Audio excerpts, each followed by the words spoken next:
Imagine knowing the law, enforcing the law, dedicating your life to justice. But when you settle into a seat you paid for, the person beside you doesn't see your credentials, only the color of your skin. It's a reality far too many of us, especially Black Americans, navigate every single day, even in the most exclusive spaces. Tonight, that reality belonged to Marcus Thorne. He was a force, a brilliant mind, and the newly appointed federal prosecutor for the Northern District of California, based out of San Francisco. His career hadn't been handed to him.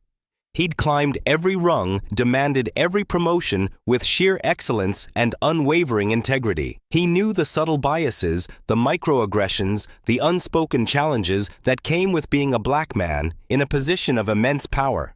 He'd conquered them all. But an airplane cabin, sometimes even there, the invisible barriers remained. He'd just left a complex, high-stakes meeting, his mind still buzzing with legal strategy. The weight of his responsibilities, the intricate cases that depended on his decisions, were a familiar hum beneath his skin. He was on a routine flight from San Francisco to New York in first class, a perk of his demanding job. The priority, boarding the complimentary sparkling water, the hushed conversations. All a familiar rhythm. As he settled into his window seat 2B, he noticed the woman assigned to 2A, Eleanor Vance. She had an air of old money, her designer bag clutched tightly. Her steps faltered as she approached their row, and her displeasure at his presence was palpable, even before she sat down. Eleanor set her designer bag down with a little too much force. Marcus, already absorbed in work on his laptop, barely acknowledged her. His focus was a practiced shield. How many times had he walked into a room, an exclusive club, a high-end restaurant, and felt this same quiet, unspoken disapproval? His calm wasn't apathy. It was a disciplined response born from years of similar encounters. It was the emotional labor of being Black in America's elite spaces, a constant calibration to manage expectations, diffuse tensions, and ensure survival. Eleanor shifted her purse, accidentally nudging his armrest. No reaction. She sat up straighter, glancing around as if expecting a flight attendant to notice this mistake. Then she took it a step further. She leaned slightly toward him, just enough to make her presence known. "Excuse me," she said, her voice carefully polite. "Are you sure you're in the right seat?" Marcus didn't even look up. Yes, that was it. No elaboration, no explanation. Just a quiet refusal to play her game. She cleared her throat, glancing around again. This time, she caught the eye of a flight attendant, Sarah Chen, a young woman in her early 30s who had been assisting passengers a few rows ahead. Eleanor lifted her hand slightly, signaling Sarah over. Marcus sighed, subtle but noticeable. Sarah approached with her usual professional smile. "Is everything all right, ma'am?" Eleanor forced a small chuckle, shaking her head as if she found the situation amusing. "I think there's been a little mix-up. I believe this gentleman is in the wrong seat." Sarah glanced at Marcus, who finally paused his typing and looked up. His expression was unreadable, but there was something in his eyes.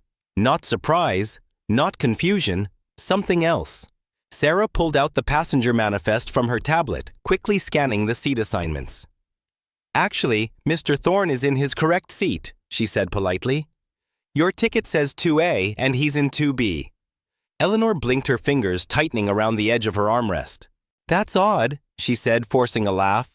"Are you sure Well, I just assumed." The assumption, of course, being that Marcus couldn't possibly belong there. Sarah smiled, already sensing where this was going. "I'm sure, ma'am. Everything looks correct." Eleanor's face twitched. Her carefully controlled expression wavered for a fraction of a second before she smoothed it over with a tight-lipped smile. "Well," she exhaled, "I suppose mistakes happen." She turned back toward the window, but she wasn't done. Not even close.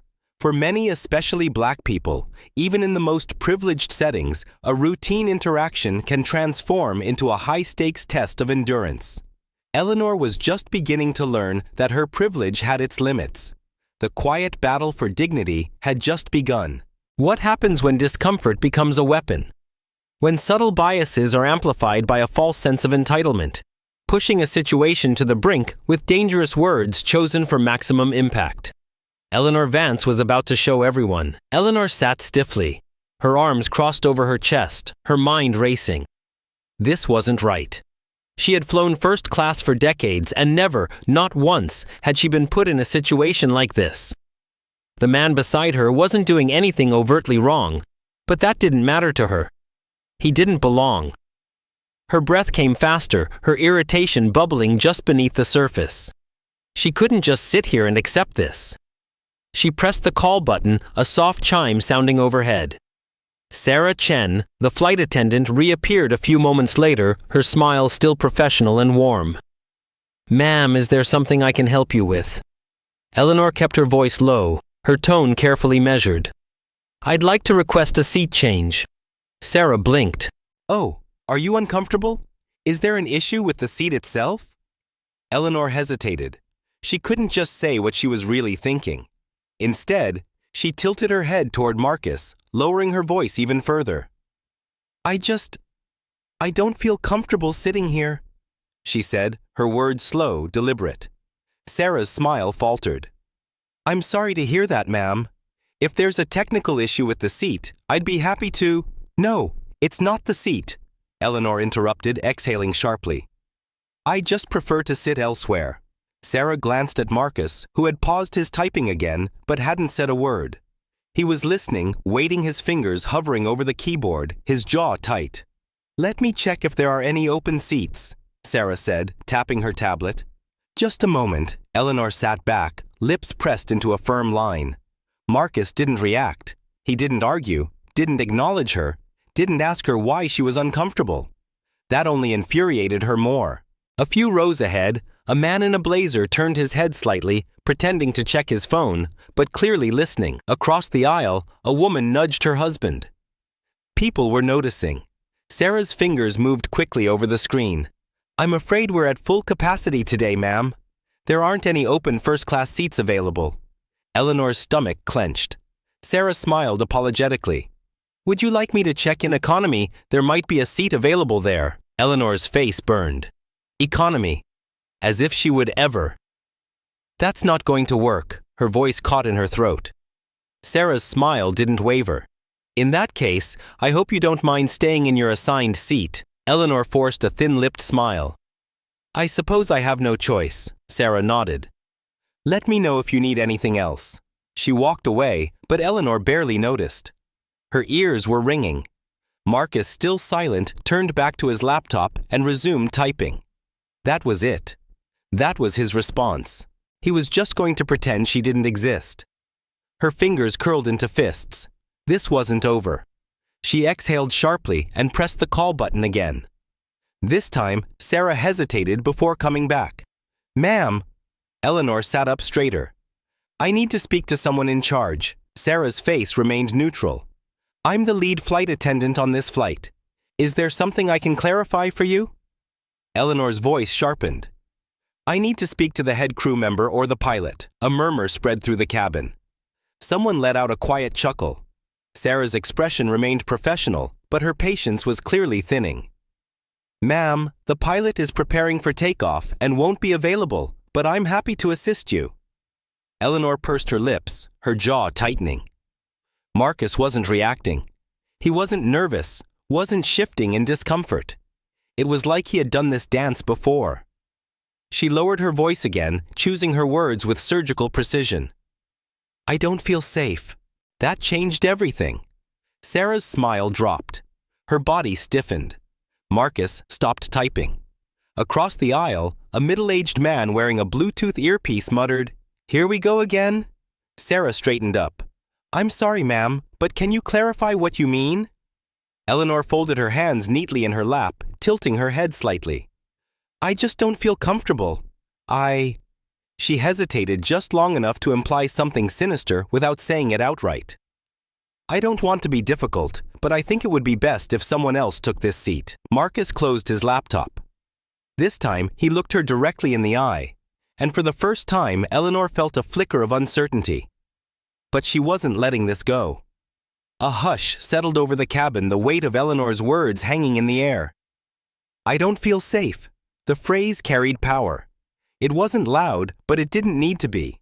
It was carefully chosen, designed to trigger a response. Sarah, still standing beside her, didn't move right away. Her posture stiffened and her eyes darted toward Marcus, who had now fully closed his laptop, hands resting on top of it. He wasn't smiling. He wasn't frowning. He just stared at Eleanor, studying her. Prejudice doesn't always roar. Sometimes it whispers in polite requests, weaponizing discomfort until it claims a threat. Recognizing these tactics is the first step in disarming them. Eleanor had laid her trap. She had escalated. And Marcus, with his silent composure, was allowing her to dig her own grave. The stage was set, and the crucial act of this dangerous play was about to begin. The air in the cabin crackled.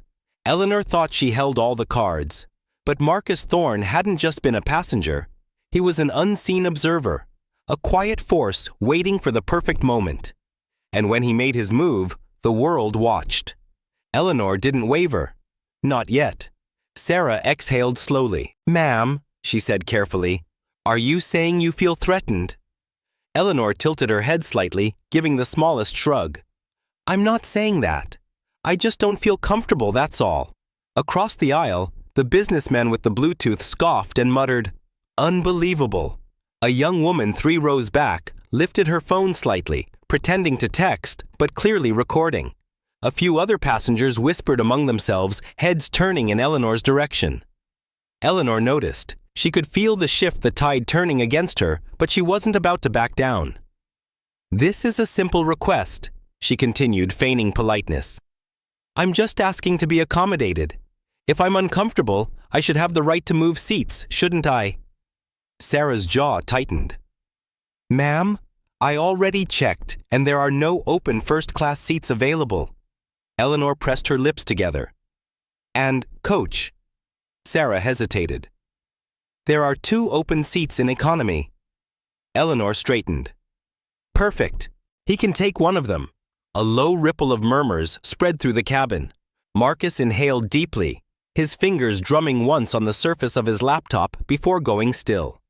He wasn't arguing, wasn't responding, but he also wasn't moving. Sarah blinked, as if replaying Eleanor's words in her mind to make sure she heard correctly.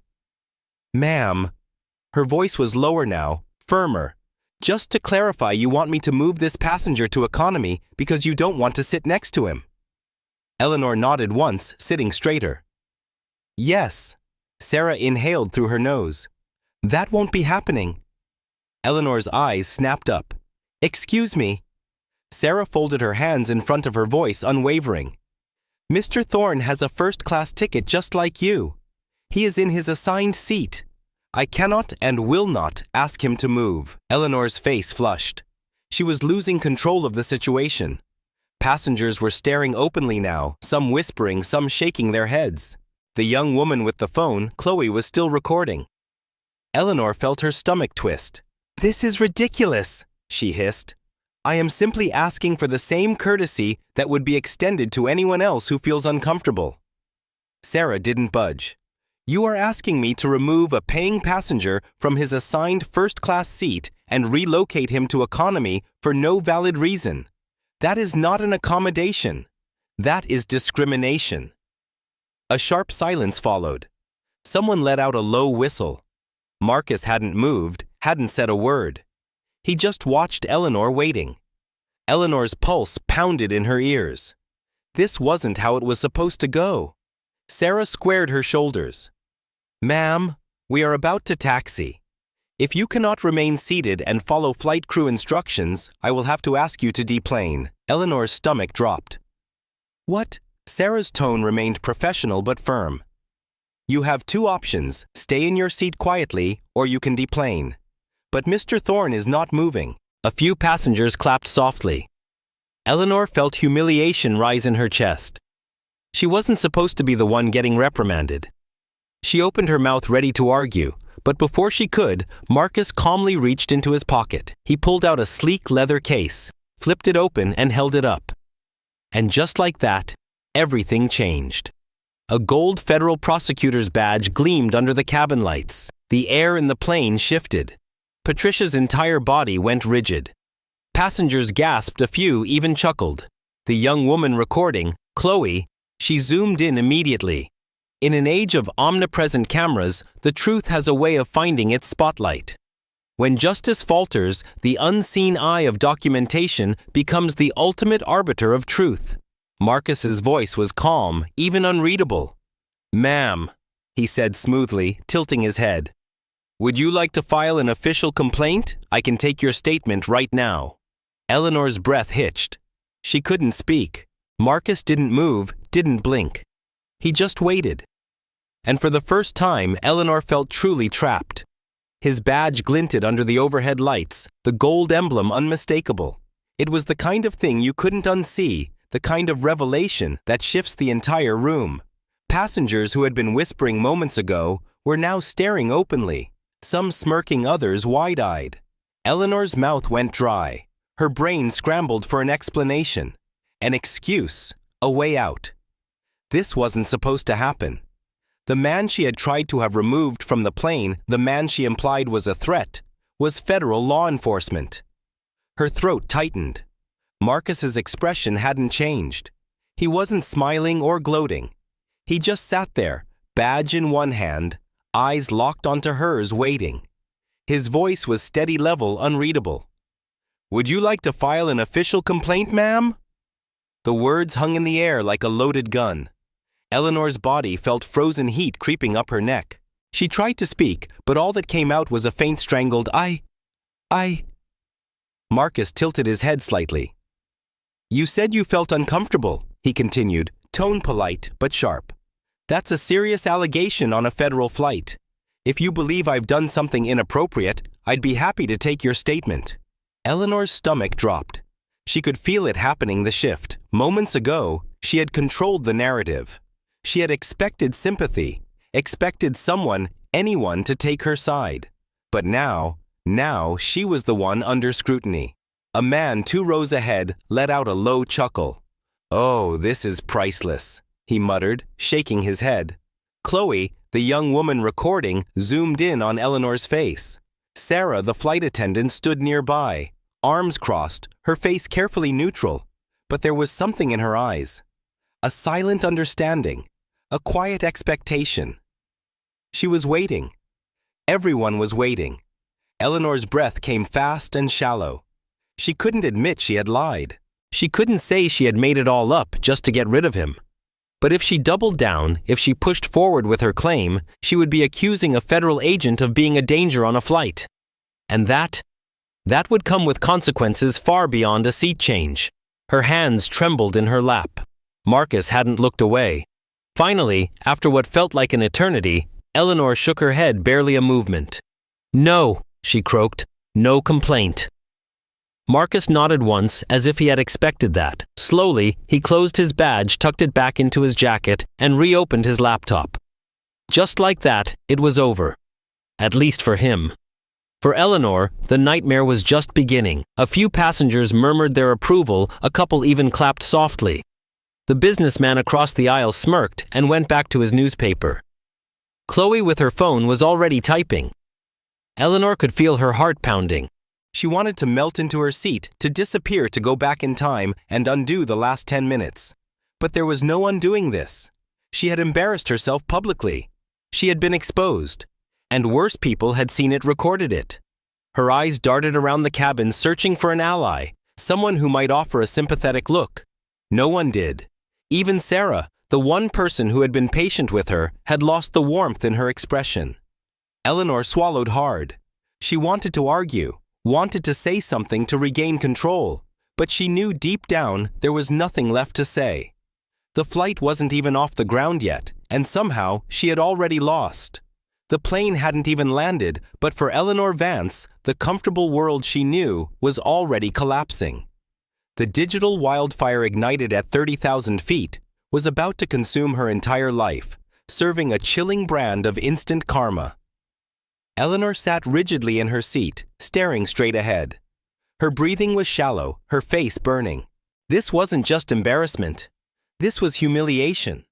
Marcus beside her had already moved on. He had flipped his laptop open again, fingers tapping calmly on the keyboard. It was as if she didn't exist. The rest of the cabin, however, hadn't forgotten. Across the aisle, The businessman with the Bluetooth smirked to himself. Chloe, the young woman recording, had stopped typing, but her phone was still angled slightly upward as if waiting for Eleanor to react. Even the flight attendants, the ones who were supposed to be neutral, had a different air about them now. Sarah, the lead flight attendant, stood nearby watching. Eleanor felt it all, the weight of the stares, the quiet judgment in the air. She had miscalculated badly. Her fingers twitched in her lap, her heart hammering. This wasn't just some minor misunderstanding she could smooth over with a forced laugh and a dismissive wave. She had tried to have a federal agent removed from his seat on camera. The implications were settling in now, heavy in her chest. Her mouth was dry. Sarah finally stepped closer, her tone still polite but no longer soft. "Ma'am," she said, keeping her voice low, "I need to confirm that you are okay to remain on this flight without further disruption." A handful of passengers glanced over, pretending not to eavesdrop, but absolutely listening. Eleanor wanted to snap. She wanted to demand why she was the one being treated like the problem when all she had done was express discomfort. But Marcus's badge had changed everything. She was trapped now. The power she thought she had was gone. She forced her lips into what she hoped was a calm expression. "I'm fine." Sarah's gaze lingered. Then slowly she nodded. "I'm going to hold you to that." She turned and walked away. Eleanor exhaled shakily, clenching her hands together in her lap. It was over. At least that's what she thought. A sharp chime broke the silence. She looked up just as Chloe smirked at her screen and tapped twice. Eleanor's stomach clenched. She knew that look. She had seen it on her own grandchildren's faces when they shared something online. Something meant to spread fast. Her fingers tightened around the armrest. She turned slightly heart-pounding and stole a glance at the woman's screen. The video was already uploaded. Eleanor felt like the air had been knocked from her lungs. The caption was simple. "Racist woman tries to remove black man from first class, then learns he's federal prosecutor." Eleanor's hands went cold. The flight wasn't even in the air yet, and somehow she had already lost. And if it was already online, that meant there was no stopping what came next. She turned her head forward again, trying to steady her breathing, trying to convince herself that maybe it wouldn't be so bad. Maybe no one would care. Maybe it wouldn't spread. Maybe. Her phone vibrated in her purse. Once. Twice. A third time. Eleanor's chest tightened. She didn't want to look. She didn't want to know. But her hands moved on their own, digging into her bag, fingers wrapping around the device. She pulled it out and her stomach dropped. Text messages from acquaintances, from family, from people she hadn't heard from in months. Each one was a variation of the same question. "Eleanor, is this you? Just saw a video, tell me this isn't real." "Oh my God, what did you do?"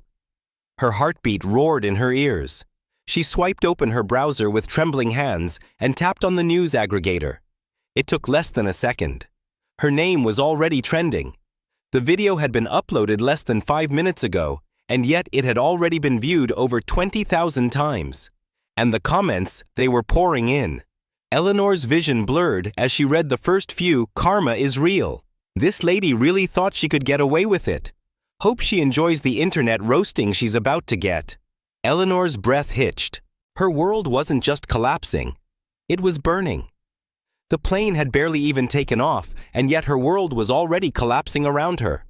She exhaled sharply, forcing herself to stay calm. She needed a plan, a way to fix this. She could apologize. Maybe that would help. No, that would only fuel the fire. She could ignore it, pretend she hadn't seen the video. No, that was worse. Her mind raced, her thoughts colliding, sprawling. And then the pilot's voice came over the intercom. "Ladies and gentlemen, we are beginning our descent into New York. The local time is 5:43 p.m. Please ensure your seatbelts are fastened as we prepare for landing." Eleanor's heart dropped. Landing. She had been so focused on the chaos inside the plane that she had forgotten what was waiting for her outside of it. She refreshed the video one last time, 970,000 views. Her name was trending. Her hands shook as she stuffed her phone back into her bag, trying to convince herself that she could still get ahead of this, that maybe, just maybe, it wouldn't be as bad as she thought. In the digital age, accountability can strike with unprecedented speed and scale. The privileges of the past cannot shield against the truth captured and shared by a million eyes. Eleanor was about to face the full force of public reckoning, a storm she herself had unleashed.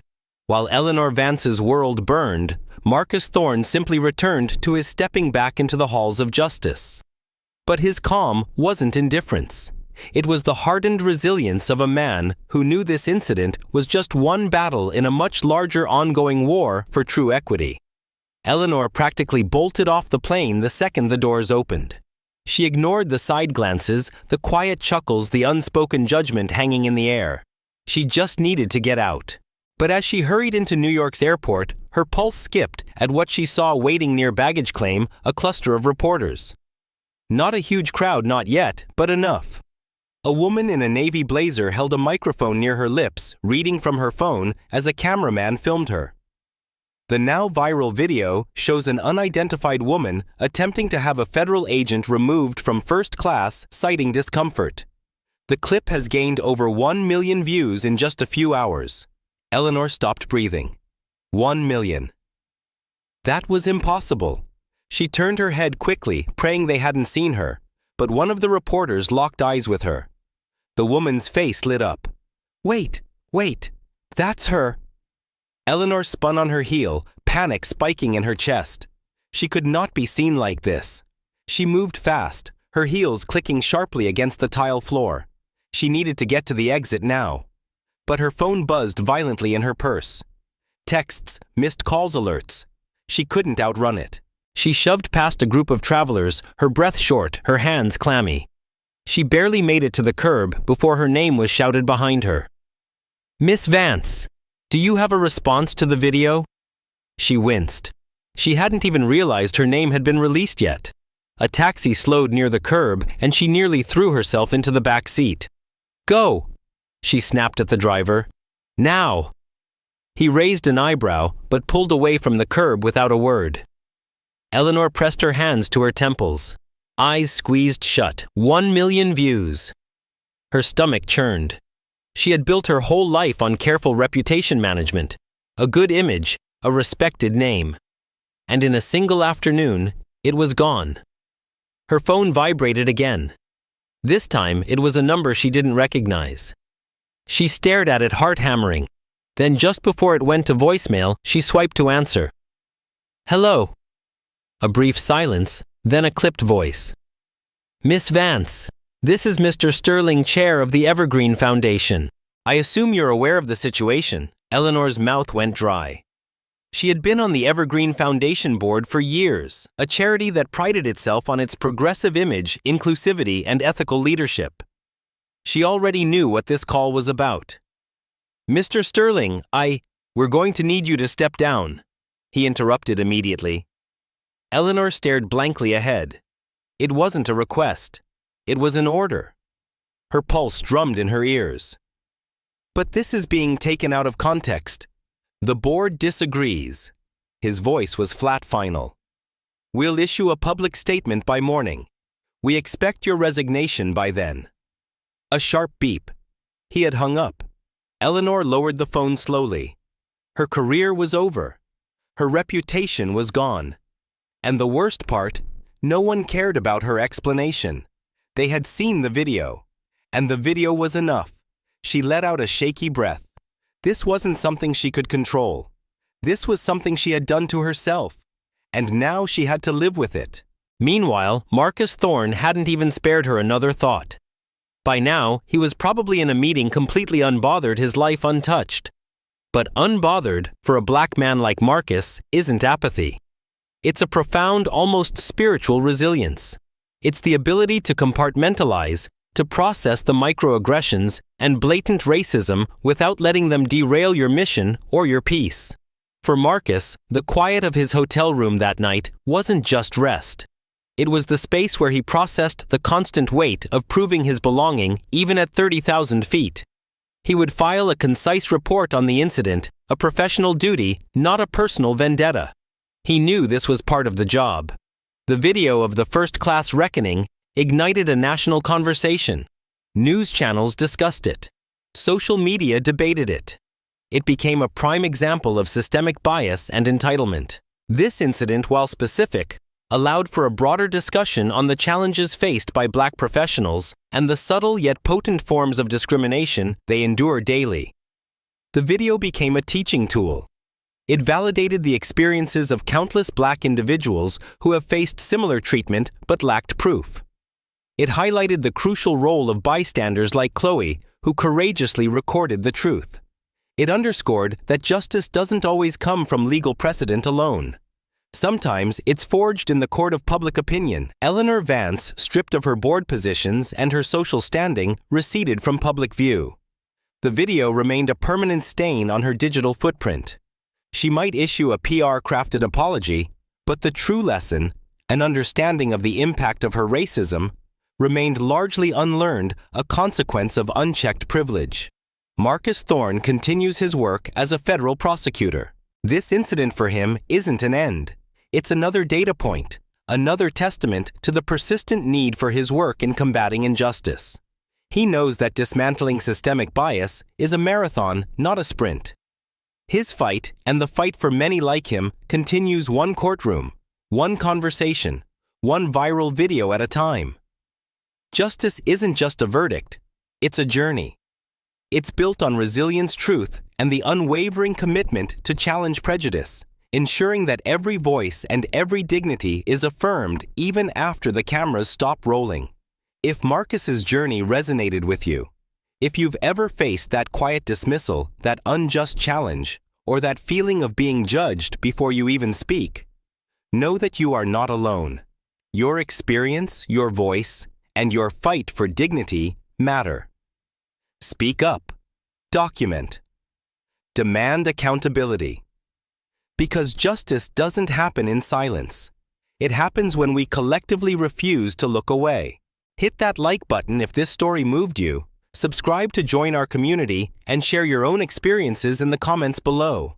Let's keep these vital conversations alive, because together we can build a future where every single one of us is seen valued and respected.